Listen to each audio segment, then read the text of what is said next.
بسم اللہ الرحمن الرحیم۔ السلام علیکم محترم ناظرین۔ روزہ رکھنا کیوں ضروری ہے؟ آخر کیوں پوری دنیا کے مسلمان رمضان کے روزہ رکھتے ہیں؟ روزہ ہماری عبادت میں سے ایک اہم عبادت ہے، ہمارے 5 ارکان میں سے ایک اہم عبادت ہے۔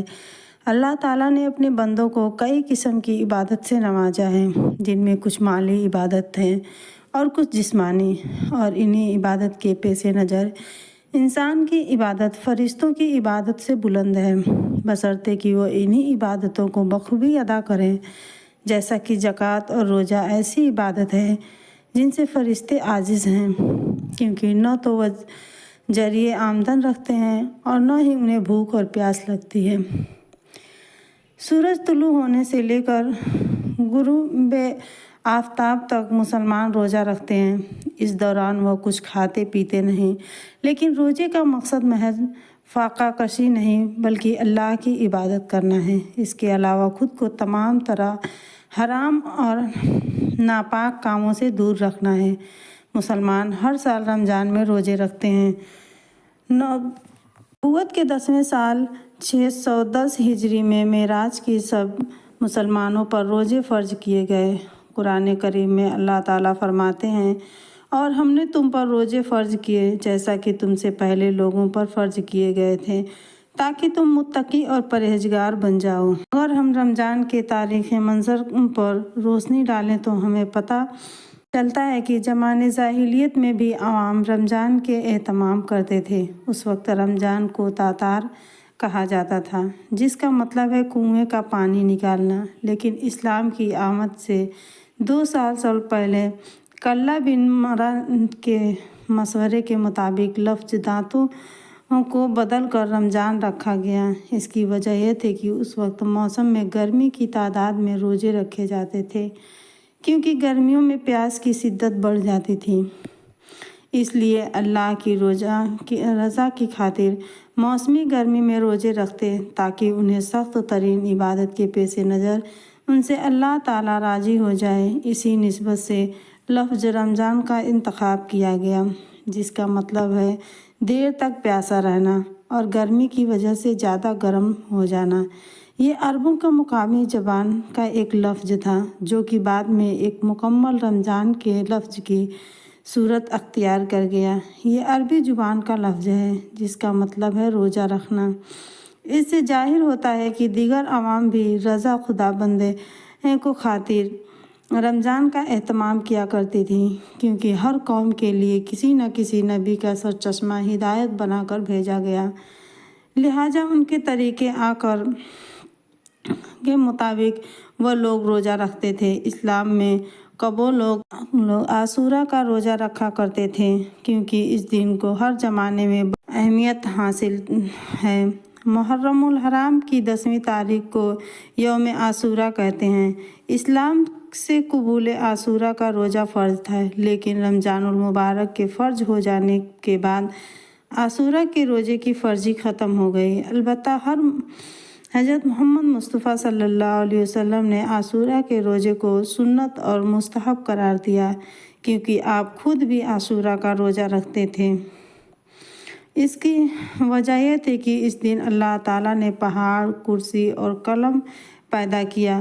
زمین پر پہلی بارش اسی دن ہوئی۔ حضرت آدم علیہ السلام کی توبہ قبول ہوئی۔ حضرت یونس علیہ السلام کی قوم کی توبہ قبول ہوئی۔ حضرت ابراہیم علیہ السلام، حضرت موسیٰ علیہ السلام اور حضرت عیسیٰ علیہ السلام یوم عاشورہ کو ہی پیدا ہوئے۔ حضرت موسیٰ علیہ السلام اور بنی اسرائیل کو فرعون سے نجات ملی۔ حضرت یوسف علیہ السلام کو قید خانے سے رہائی ملی۔ حضرت یونس علیہ السلام کو مچھلی کے پیٹ سے رہائی ملی۔ حضرت یعقوب علیہ السلام کو دوبارہ بنا یافتہ کے ہوئے۔ حضرت نوح علیہ السلام کی کشتی اسی دن جودھی پہاڑ پر جا کر رکی۔ عاشورہ کے دن ہی اصحاب کہف نے کروٹ بدلی اور قیامت بھی اسی دن آئے گی۔ اسی نسبت سے نبی کریم صلی اللہ علیہ وسلم اس دن کا روزہ رکھا کرتے تھے۔ اسی دن حضرت امام حسین رضی اللہ تعالیٰ عنہ کو کربلا میں شہید کیا گیا۔ تفسیر ابن کثیر کے حدیث کا بیان ہے کہ سورۃ البقرہ کے آیت نمبر 158 میں اللہ تعالیٰ فرماتے ہیں، اور تمام انبیاء پر نازل کردہ آسمانی کتابیں بھی اسی مہینے میں نازل کی گئیں۔ اس کے علاوہ یہ بھی روایات ہیں کہ حضرت ابراہیم علیہ السلام اور کئی انبیاء پر صحیفے بھی اسی مہینے میں نازل کیے گئے۔ اب ہم دیگر انبیاء اور ان کے رمضان کو بیان کرتے ہیں۔ جیسا کہ سب سے پہلے تورات حضرت موسیٰ علیہ السلام پر نازل ہوئی۔ آپ علیہ السلام بنی اسرائیل کی طرف نبی بنا کر بھیجے گئے۔ اس وقت ایک قوم بدھ، جمعرات اور جمعہ کا روزہ رکھتے تھے، یہ ان پر فرض تھے۔ پھر اللہ تعالیٰ نے حضرت موسیٰ علیہ السلام پر تورات نازل فرمانے کا ارادہ کیا، تو آپ علیہ السلام کو حکم دیا کہ آپ 30 روزے رکھیں۔ پھر آپ علیہ السلام نے 1 ماہ کا مکمل روزے رکھے اور آخری روزے کے وقت افطار سے قبول آپ علیہ السلام اللہ تعالیٰ سے ہم کلام ہونے کے گھر سے کوہ طور کی طرف آپ روانہ ہوئے، کیونکہ آپ علیہ السلام اللہ تعالیٰ سے کوہ طور پر کلام فرمایا کرتے تھے۔ راستے میں آپ نے گمان کیا کہیں مسلمان روزہ رکھنے کی وجہ اللہ تعالیٰ کو میرے منہ سے بدبو نہ آئے، اور آپ نے راستے میں خوشبودار بیل کا پتا توڑ کر چبا لیا اور بارگاہ خداوند میں حاضر ہو گئے۔ اللہ تعالیٰ نے آپ سے دریافت کیا کہ موسیٰ، آپ نے افطار سے قبل روزہ کیوں افطار کیا؟ جب آپ علیہ السلام نے وجہ بیان کی تو اللہ تعالیٰ نے سخت ناراضگی کا اظہار کیا اور فرمایا، میرے روزے دار کے منہ سے آنے والی بدبو میرے کائنات کی تمام خوشبو سے زیادہ بہتر لگتی ہے۔ چنانچہ انہیں 10 روزے مزید رکھنے کا حکم دیا، اور 40 روزے مکمل ہونے کے بعد آپ علیہ السلام کو تورات مقدس نازل فرمائی گئی۔ اس کے بعد حضرت داؤد علیہ السلام پر زبور نازل ہوئی۔ حضرت داؤد علیہ السلام اللہ تعالیٰ کے بڑے جلیل القدر اور بہادر پیغمبر تھے۔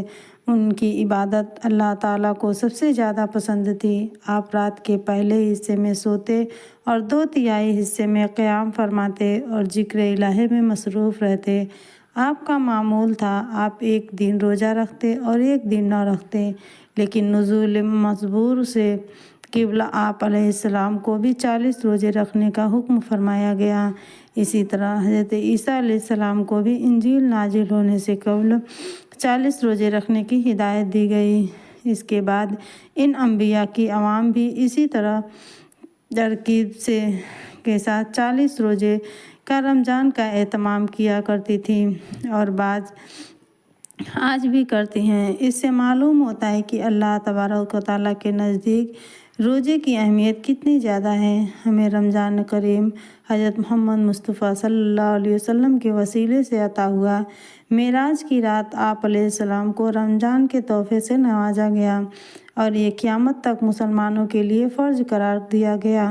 اس سے قبل عرب کے لوگ عاشوراء کا روزہ رکھتے، جولائی کے پہلے 10 روزے رکھتے، جمعے کا روزہ، اور بعض لوگ بدھ اور جمعرات کا روزہ رکھا کرتے تھے۔ نبی کریم صلی اللہ علیہ وسلم کا یہ معمول تھا۔ کیا آپ ان سب کے علاوہ پیر کا بھی روزہ رکھتے؟ اس لیے کہ آپ علیہ السلام کی یوم ولادت پیر کے دن ہوئی۔ اس کی خوشی میں آپ علیہ السلام پیر کا روزہ رکھا کرتے تھے۔ نیز حاجت کی نماز بھی آپ صلی اللہ علیہ وسلم اسی نسبت سے ادا کیا کرتے تھے، کیونکہ آپ تہجد کے وقت دنیا میں تشریف فرما ہوئے تھے۔